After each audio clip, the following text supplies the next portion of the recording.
ትግራይ ውስጥ እየተፈጠረ ያለው ነገር በጣም ያሳዝናል። ሰላም አዶናይ ይባላለሁ። የ26 ዓመት ወጣት ነኝ። የተወለድኩት መቀሌ። ትግርኛ በደንብ ጥርት አድርጌ ማውራት እችላለሁ። ከትግራይ ጋር ለየት ያለ ግንኙነት አለኝ።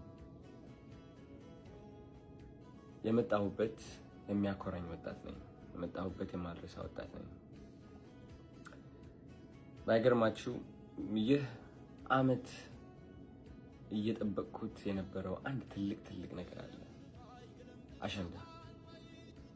አሸንዳ ማለት ከበዓል በላይ ነው።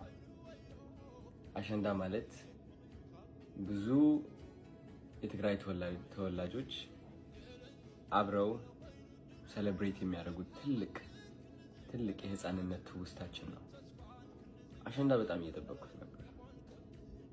እስካሁንም